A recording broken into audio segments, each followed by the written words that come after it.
This is U.S. History 1, PowerPoint Lecture 2.3 on the Jacksonian era. And the Jacksonian era is going to run us, really roughly from 1828 up until the end of this epic, which will be the Mexican Cession of 1848.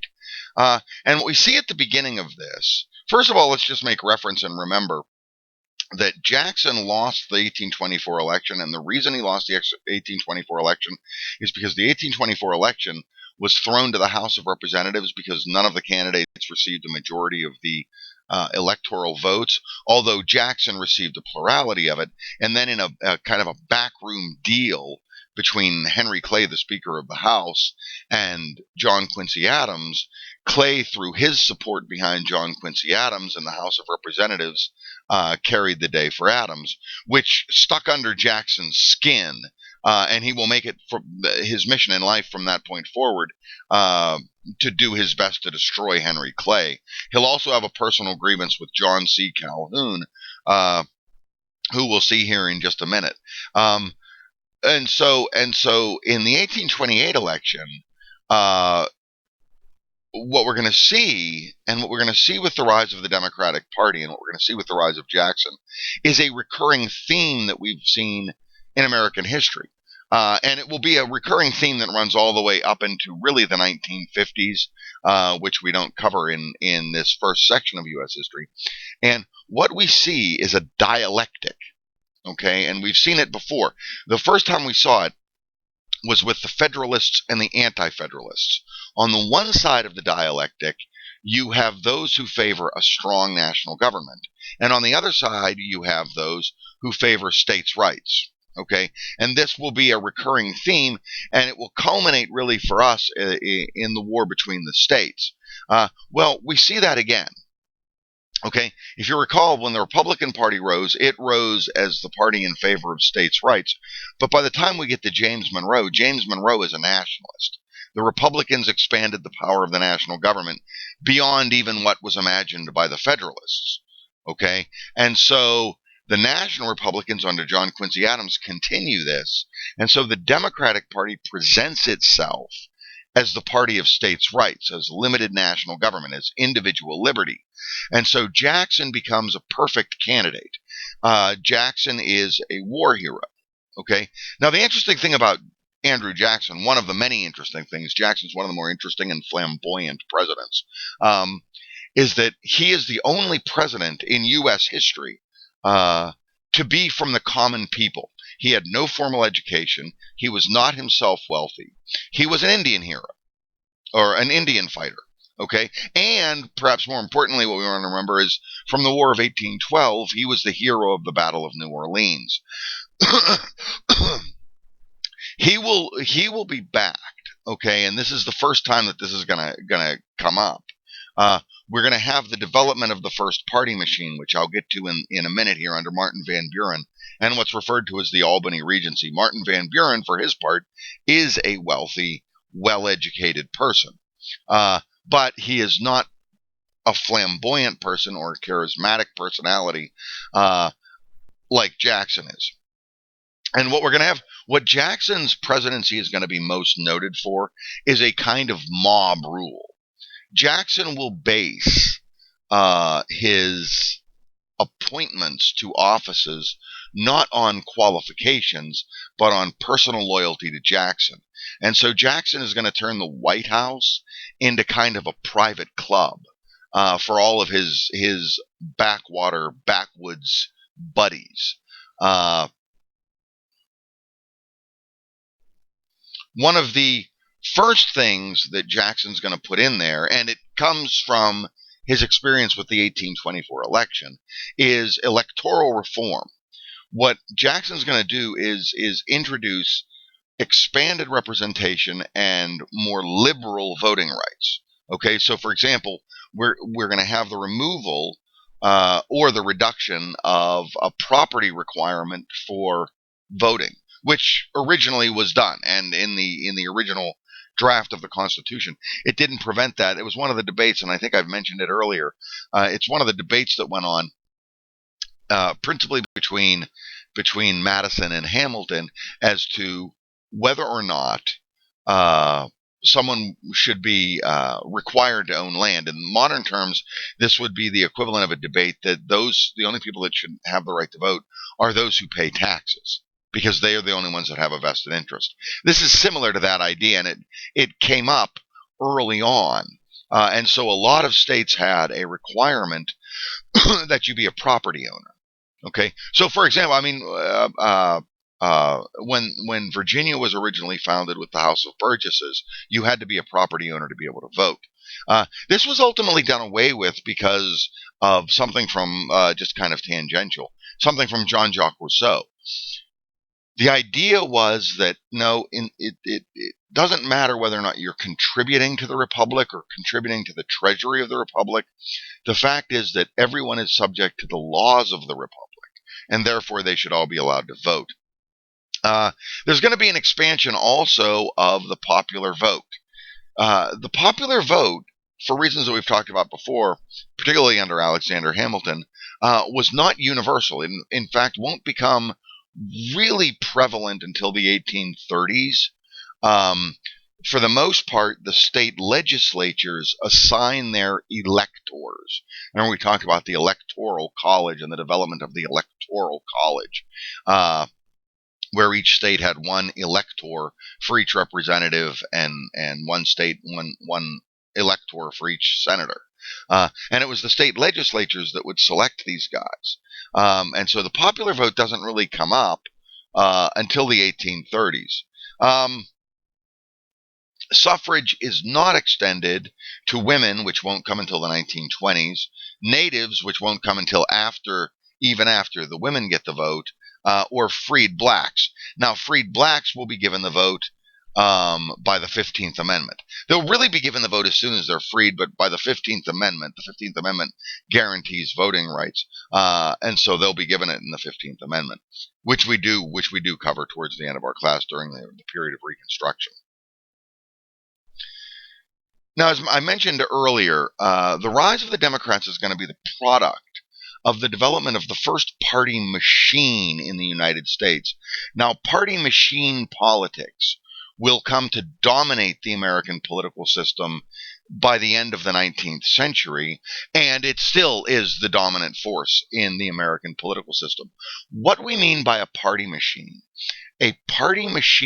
like, for example, currently, the two main political parties in the United States, the Republicans and Democrats, have a coordinated central headquarters that is designed to crystallize and mobilize resources to win elections.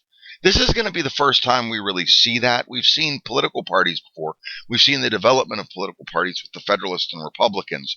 This is going to be the first time that there is this kind of coordinated hierarchical arrangement of a political party with specific resources devoted to winning specific elections.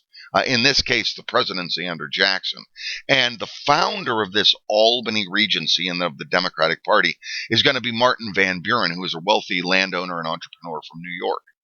However, he lacks really that je ne sais quoi, that charisma that is necessary to become president. And so he will select Andrew Jackson as the candidate. Jackson is a war hero. Now, it's kind of interesting because Jackson, in a certain sense, politically anyways, not militarily, he actually has some semblance of competence, is politically a little bit like Washington. When Hamilton selected Washington for the Federalists as the presidential candidate, Washington really had no particular policy. Jackson's very similar to that. Okay, and one of the things we're going to talk about with Jackson, especially when we get to his Indian policy, is, it is important in life to have, as you go through life, a certain philosophical position. Jackson had a remarkably simple philosophical position towards life. He had a very simple principle that was the guiding force of his life. His principle was the only good Indian is a dead Indian. He was an Indian fighter from the latter part of the 18th century. That was how he made his name. Okay? He will ultimately do more to destroy Native American society and culture than any other president. Okay, his ultimate objective, okay, is first to move all of the Indians west of the Mississippi River, to clear them out of the east of the Mississippi, which he'll do with the Indian Removal Act, which we'll deal with. Okay, but ultimately, he wanted to genocide the Indians. He wanted to get rid of them altogether. He launched from the idea that it'll never be possible to incorporate them into American society. And so ultimately, the point that I'm driving at is that was really his only policy. Beyond that, he really had no policy on the economy or on politics or on anything. Okay? No trade, nothing. Okay? What he did have, and what will guide his presidency, aside from his principles and policy towards the Indians, is personal animosity. For Jackson, everything is on a personal level. He took things very personally, and everything is on a personal level. Okay? And so he will have, from the beginning of his presidency, a feud with two people, John C. Calhoun and Henry Clay. John C. Calhoun of South Carolina and Henry Clay both coordinated to back John Quincy Adams, okay, to screw Jackson out of the presidency. Calhoun, for his part, will be the primary advocate for states' rights during this period, which will put him at odds with Jackson, okay? And so for Jackson, the presidency is an avenue, okay? It's a platform to execute personal vendettas, which he will do with a certain vigor. Here we see the election results from the election of 1828. And unlike the election of 1824, in 1828, Jackson was a clear winner. Okay? And this was in many ways a reaction to John Quincy Adams' presidency. On the first part, the Adams presidency, the J.Q. Adams presidency, was seen as a corruption because ultimately John Quincy Adams became president through a backroom deal that was ultimately settled in the House of Representatives. And so it removed the presidency one more level from being a kind of a populist idea, which sat poorly. The second thing was that Adams as a president wasn't particularly effective as a president, and he'll end up alienating the remaining populist power base. The remaining power base of the Republican Party that was in favor of states' rights will be alienated by Adams, and so Adams really doesn't have the popular support. And John J.Q. Adams is really not like his uncle. He's not nearly the orator of John Adams. He doesn't have the connections that John Adams had. He really was just simply a kind of a factotum candidate that was put up there that was then backed and maneuvered by Henry Clay. And now we want to remember also that Henry Clay felt himself a little slighted in this 1828 election because kind of the deal that he'd made with John Quincy Adams was that he would throw his support. Clay would throw his support in the House of Representatives, and remember he was Speaker of the House of Representatives, behind Adams in exchange for being made Secretary of State, which at the time was the on-deck circle for the presidency. So Clay really thought that he would get the nod from the National Republicans to stand for the election in 1828, and that didn't happen. They backed Adams again, and so he felt himself a little slighted for this. So Adams really loses his political collateral. He really loses his political opponents.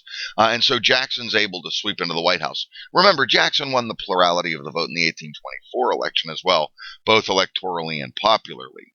And so this time he's going to win a clear majority. For the actual administration of Jackson's presidency, we'll start with just kind of the general statement that, as I mentioned before, he really doesn't have a clear policy.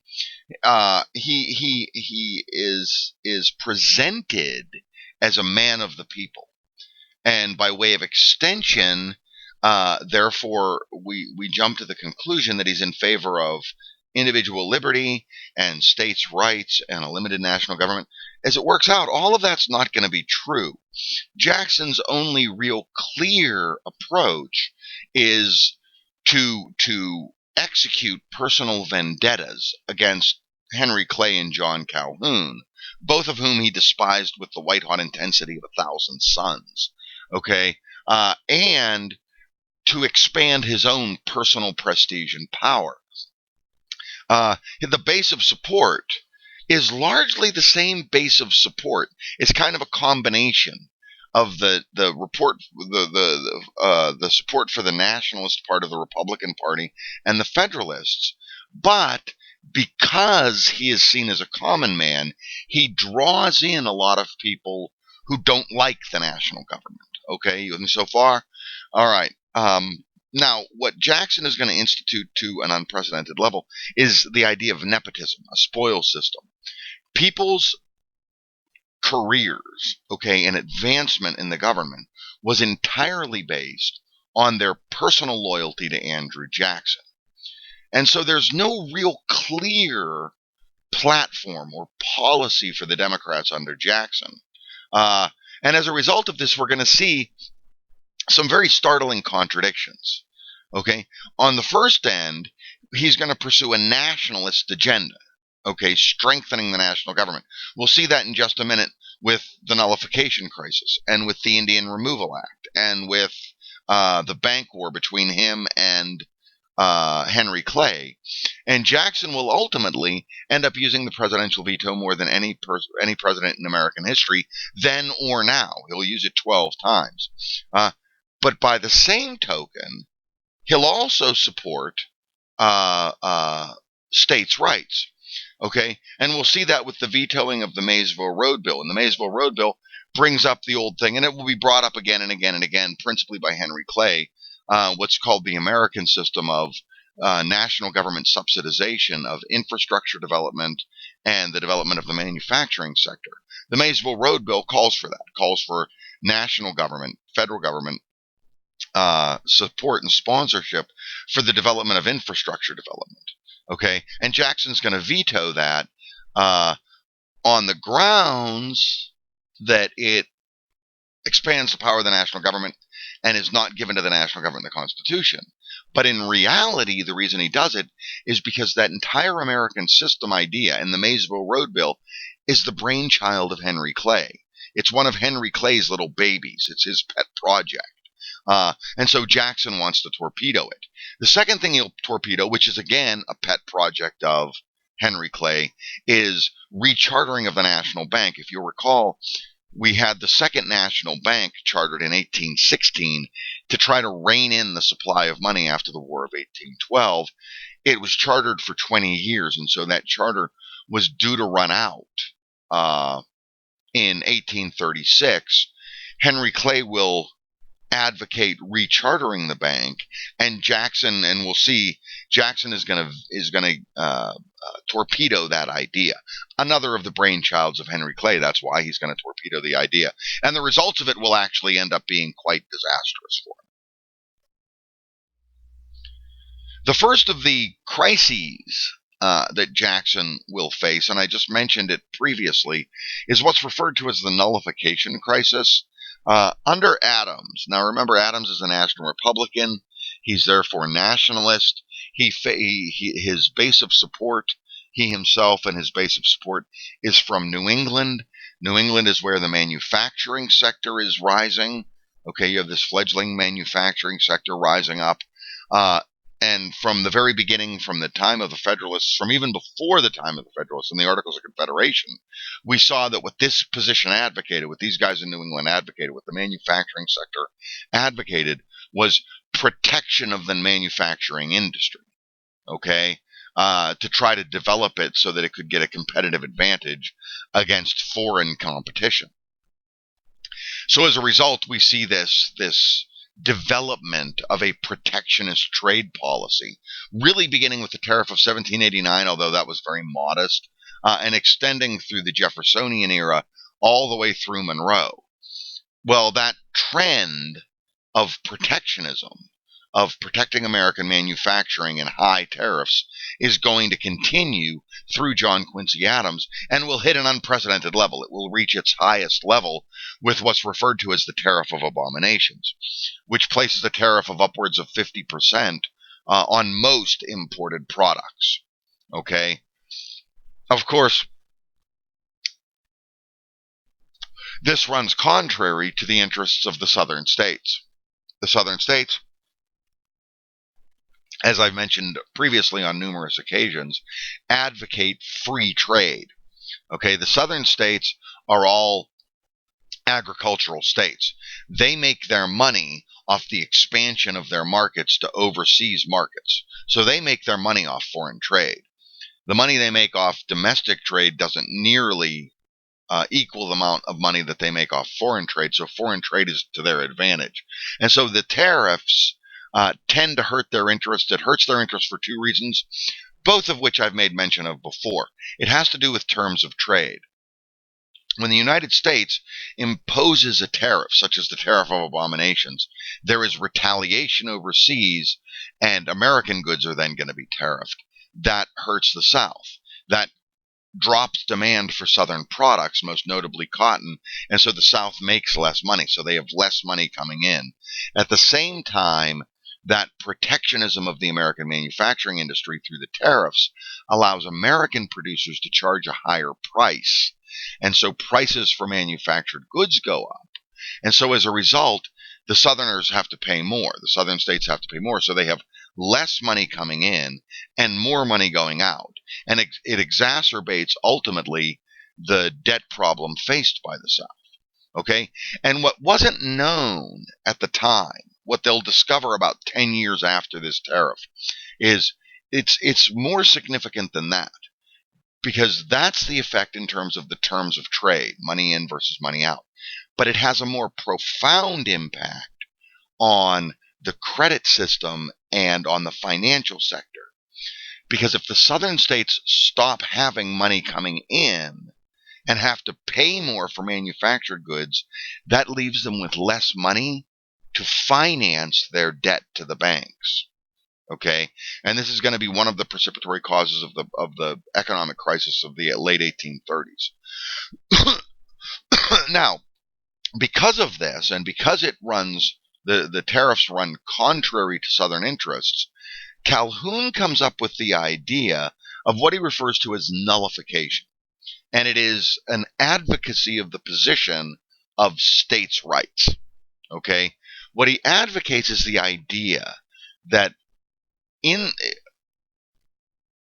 philosophically, there is a tug of war that goes on, and we've talked about it before. It'll run us all the way to the war between the states, between national sovereignty and state sovereignty.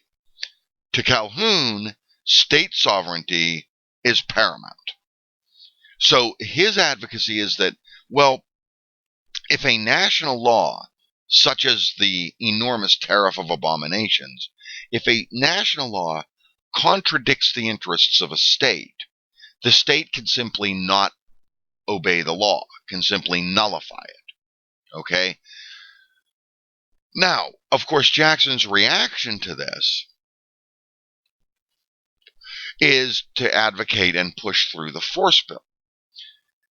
His idea is basically that, you know what, John, that's perfectly fine.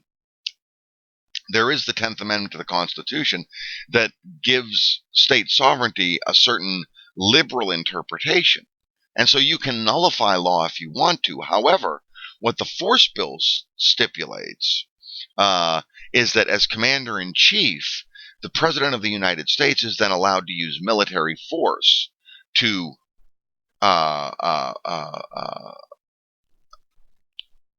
enforce national law. Okay?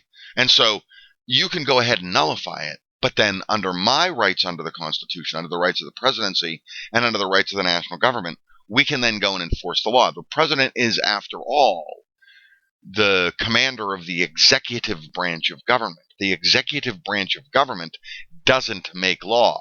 The executive branch of government's principal responsibility is the enforcement of law. Okay? And therefore, under that article in the Constitution, under that power in the Constitution, it's his responsibility to enforce national law, such as the Tariff of Abominations. And so this crisis builds up really from the passage of the Tariff of Abominations, which is done under John Quincy Adams in 1828, up until 1833 and the passage of the Force Bill. Calhoun will nullify the Tariff of Abominations in 1830. Okay, and Jackson will respond, and the crisis will peak in 1833, and Jackson actually prepares military force to move into South Carolina to enforce the tariffs, and John C. Calhoun will, of course, at that point fold his hand. He'll buckle. But it's not the first time we've seen this.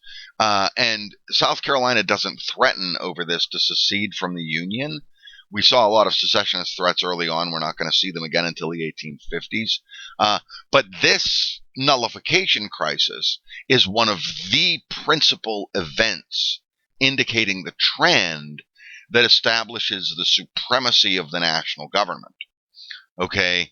What falls out of this, the consequence of this crisis, is that states are obliged to follow national law, and if they don't, the national government is within its rights to use military force to force them to toe the line. This is clearly a triumph for the nationalist position. Now, in an effort to appease Southern interests, they'll pass the compromise tariff, which will cut the Tariff of Abominations into about half, charging 25% tariffs, still enough to protect American manufacturing, which by now has moved in the direction of developing an economy of scale and has therefore lowered their marginal cost, is now on a more competitive basis with British and European industries. Okay, and so while it drops the tariff a little bit, it still affords the manufacturing class some protection, considerable protection as it works out. It also continues to bring in revenue to the government, and in reality, it doesn't really appease Southern interests. It helps, I mean, obviously, because it's a 50% reduction in the tariff, it cuts the tariff in half. Obviously, it helps the South a little bit, but it hardly alleviates the problem. The problem the South deals with, we dealt with it before. It first rears its head, not so much with the tariff of 1789, but really with the Embargo Act under Jefferson. This worsening, this deteriorating terms of trade for the southern states, where they have less and less money coming in and more money going out. It's going to reduce that a little bit. It's going to mitigate that a little bit, but it's not going to alleviate the problem. And so the southern states are going to continue to accumulate debt. Which ultimately, as I said, is going to blow up in their face in 1837. The second of the great crises that Jackson is going to face during his presidency is what's referred to as the Bank War. Now, Henry Clay is the consummate politician. In 1832, which is a presidential election year, Clay proposes in the House of Representatives to recharter the National Bank. The issue of the rechartering of the National Bank is not due to come up until 1836. The National Bank's charter runs from 1816 to 1836. Okay? Clay brings it up in 1832 in the hopes of creating a controversy. Jackson is already dealing with the nullification problem. Okay, now let's work this through in a little bit more detail. Let's work this through. Okay, Jackson is presented as the common man's president. Supposedly he represents individual liberty. Supposedly he represents states' rights. He's vetoed by this point the Maysville road bill. So supposedly he represents states' rights. With the nullification crisis, that contradicts that. Okay? That is clearly an advocacy of nationalist position. So Clay brings up in 1832 this idea of a rechartering of a national bank. Okay? Jackson has already kind of alienated his supporters that favor states' rights through the nullification crisis. Okay? Clay is hoping to create in 1832 more controversy in the hopes of robbing the presidency from Jackson. Personally, he wants to become the president in 1832. Okay? And so he's going to advocate this early rechartering of the bank. He will use his supporters in the House of Representatives to carry the bill. And sure enough, the bill will be adopted. And this will be one of the more famous uses by Jackson of the veto. Okay? When it comes across his desk in July of 1832, Jackson's going to veto the rechartering of the national bank. And so, in a sense, with this bank war, with the vetoing of the charter, this effectively kills the national bank. Okay? And the national bank will cease to be 3 years before its charter is up. Its charter is due up in 1836. It will cease to exist effectively in 1833 because of this veto. And what Clay didn't realize is that by pushing this early, okay, by pushing the rechartering of the bank prematurely, he's actually giving Jackson an opportunity to stabilize his position with his states' rights supporters, okay? Because the nullification crisis, in which Jackson ends up advocating a strong nationalist position, alienates the states' rights support that brought him into the White House. This is going to give him an opportunity to remedy that. You see what I mean? Because the nationalists favor the rechartering of the bank. So when Jackson neutralizes that, it appeases the states' rights people. Okay? And so it's going to actually work opposite what Clay intended it to work. It actually stabilizes Jackson's support and will win him the White House in 1832 again. Now, the other thing that Jackson's going to do as a result of this crisis, because it's now clear after he vetoes this, that he's going to veto the rechartering in 1836 when it comes up, if it comes up.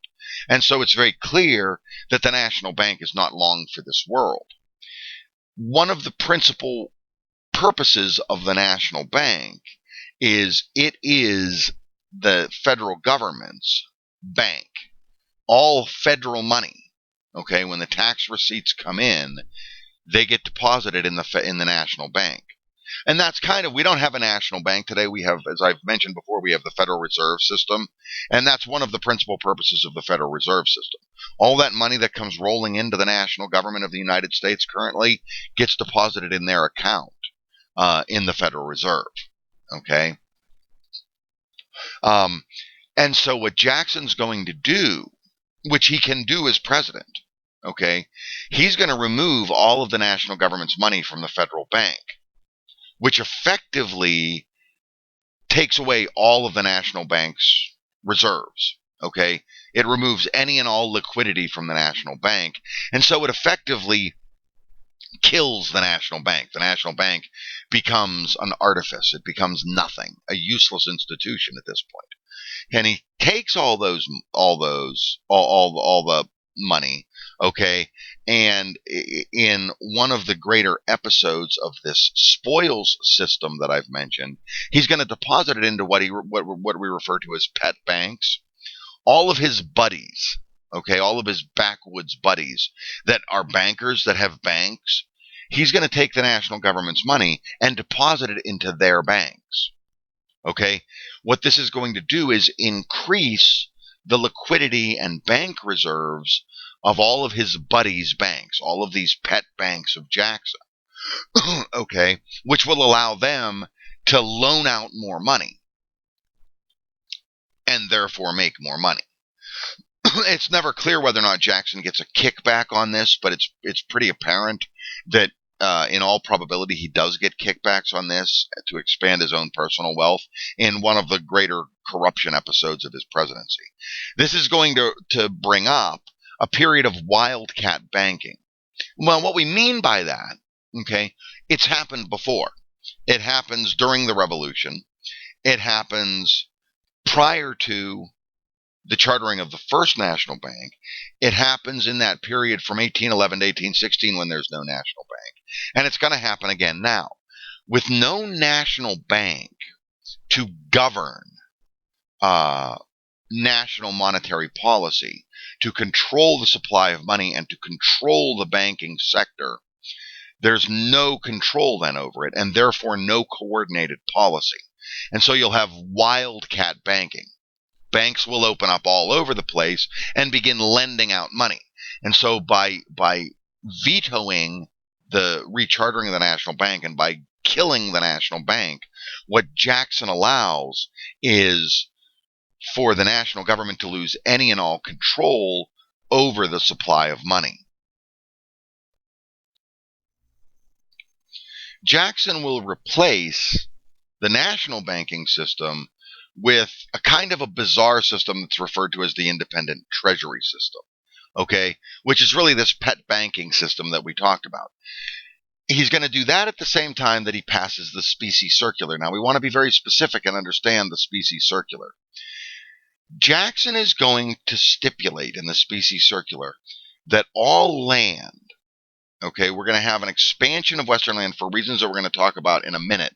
The government's going to sell off a large portion of Western lands west of the Mississippi in the Louisiana Purchase and east of the Mississippi, particularly in the areas of Alabama and Mississippi, after the Indian Removal Act, which we'll deal with in just a minute. Okay, so you're going to have a large amount of national government-controlled land that's now going to be open for sale. In the specie circular, Jackson stipulates, and really he stipulates this, I mean, we can understand to a certain degree the thinking behind this. He stipulates that that has to be done with specie, with gold and silver. You're not going to be allowed to buy land with paper currency. You have to use gold and silver. And we can understand a little bit of his thinking in doing this is in an attempt to maintain some sort of control over the supply of paper currency. Okay? If we force people to buy with specie, then banks won't lend out as much paper currency. Now, the problem, of course, in doing this is that it's going to place a tremendous strain on the limited supply of gold and silver. Okay? The second thing he's going to do in this independent treasury system is take all the national government's gold and silver and lock it away in the pet banks and in this independent treasury system and say, okay, that they can't lend it out. And so at the same time, Jackson is forcing land purchases to be done in gold and silver. He's prohibiting the banks that you know are the deposit where the federal government has its species deposits from lending out that specie. And so at the same time, he's placing a greater strain on the supply of gold and silver. At the same time, he's limiting access to gold and silver, which is going to place just too much of a strain on the banking industry and particularly the supply of specie. And this is going to come up and explode in a bank panic in the late 1830s, which we'll deal with in a minute, probably in the second part of this. On to native relations. As I mentioned before, Jackson is noted, okay? He made his name as an Indian fighter, okay? Jackson's policy, as I mentioned before, is venomous hatred of Indians. This goes back to his childhood. Remember, he's a Tennessee backwoods person. So he dealt with both the Choctaw and the Cherokee Indians. And so there was an ongoing war of attrition as Tennessee tried to expand westward at the expense of the native population. So from the time he was a child, he's battled the Indians.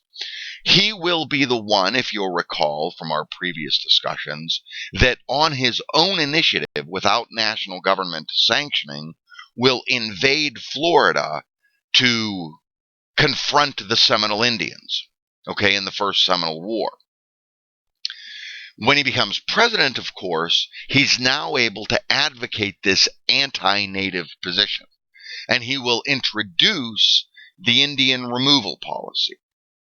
Now, on previous occasions, in an attempt to limit conflict with the native populations, okay, federal law prohibited the removal of Indians from land, okay, without the agreement of the natives, without the agreement of the Indians. This comes from the Treaty of Greenville and ultimately from the Treaty of Vincennes, if you'll recall. Okay, and go back and look at that from the Federalist era. Okay, so federal law prohibits removing the Indians. Jackson is going to ignore this. Okay, and he'll ignore the Supreme Court decision that says, no, you can't ignore that law, you have to follow this law. He'll ignore that as well and pass in 1830 the Indian Removal Act, which calls for all natives to be removed west of the Mississippi River to ultimately the Oklahoma Territory. Okay, this will create what is known to history as the Trail of Tears. The Cherokee Indians are in eastern Alabama and western Georgia, and will be removed by force and forced to go on a trail that leads them out to Oklahoma, and they are given only, when they leave, they're given only the clothes on their back. And no provision is made for the journey westward. And so as a result, about 25% of the Cherokee population will die of disease, malnutrition, and exposure along the Trail of Tears, as it comes to be known, on the way out to Oklahoma, because no provision is made for supporting logistically this removal. In objection to the Indian Removal Act, Black Hawk, okay, will form a confederacy of the Sac and Fox Indians in northern Illinois. Northern Illinois, of course, the Indians there will be forced west of the Mississippi as part of the Indian Removal Act. In opposition to this, Black Hawk will organize them as a confederacy and move them back east of the Mississippi to confront American forces and prevent them moving into Illinois. Unlike previous wars, and we're not going to get into this in any great detail, but unlike previous conflicts, at this point the United States has a coordinated, well-trained military. And the Indians will be absolutely routed. They'll be slaughtered during Black Hawk's War and forced west of the Mississippi. Now, in the Second Seminole War, it's a different story. The Seminole Indians will refuse to move. The Supreme Court rules that in conjunction with the previous federal law, the Indian Removal Act violates federal law by asking them to move west, so they don't need to. Jackson will ignore this Supreme Court decision, move military force in to push the Seminoles out, as the Seminoles refuse to move west. This will create the Second Seminole War, which is generally inconclusive. What's going to end up happening is about 50% of the Seminole population will be forced west. The remaining Seminole Indian population will retreat south of Lake Okeechobee into the Florida Everglades, where they exist today. Okay, the United States will never fully come into control of the Seminole Indians, which is why really the only well, it's not entirely true, but the primary Indian reservations are now in Florida. There's a large Indian reservation south of Lake Okeechobee. That's the Seminole Indians. Osceola, who is one of the chieftains of one of the tribes in the Seminole Nation, will continue to resist after the remaining Seminoles uh, uh, concede the contest, okay, and move west into the new Indian territories. Osceola will refuse and will continue a guerrilla war in the Florida Everglades. And I don't know if any of you have ever been to the Florida Everglades, but it's a very difficult tactical and logistical position to enter and to engage in combat. And so the Indians will start this guerrilla war through the Everglades, and eventually the United States will just eventually sign a treaty that just kind of allows them to stay there. Um, and most of the Seminoles will be forced westward, but a handful of them, that ultimately is about 25% of their population, will end up staying in the Everglades to this day. Okay, now in conclusion of this first part, by 1836, Jackson has pretty much alienated all of his supporters. He's come to be known as corrupt. He's come to be known for his nepotism. The independent treasury system has tremendously curtailed the supply of money at a time when both the states, land speculators, the manufacturing sector are all seeking greater loans. At that point, Jackson is reining in the supply of money with the specie circular. He's alienated the states' rights wing of the party through the nullification crisis. He's alienated the nationalist wing of the party through the bank war. And so Jackson has really expended all of his political collateral. All of his political allies have pretty much at this point abandoned him in an effort to maintain control. Martin Van Buren, who was the head of the Albany Regency and the founder of the Democratic Party, is going to step into Jackson's shoes to try to maintain the presidency in 1836. And the reason he's able to do it is something that we've actually kind of talked about before. At that point in 1836, no opposition to the Democrats exists. The National Republicans are long since gone, the Federalists even still further. The Republican Party is really still split. And so there's really no coordinated opposition to the Democratic Party that rises up for the election of 1836. And so although Van Buren is not a charismatic figure, there's really no viable opposition to the Democrats in 1836. Now, that's going to change by 1840. By 1840, we're going to see the rise of what's called the Whig Party, and they'll select a war hero for their candidate as well, with William Henry Harrison. Okay? But at this point in 1836, there's no real viable alternative to the Democrats. And so, although Van Buren is not particularly popular, and the Democratic Party has really alienated large parts of its base and is really divided, there's really no opposition to it. And so Van Buren will sweep into the presidency in 1836, and we'll pick this discussion up in the second part of PowerPoint Lecture 2.3.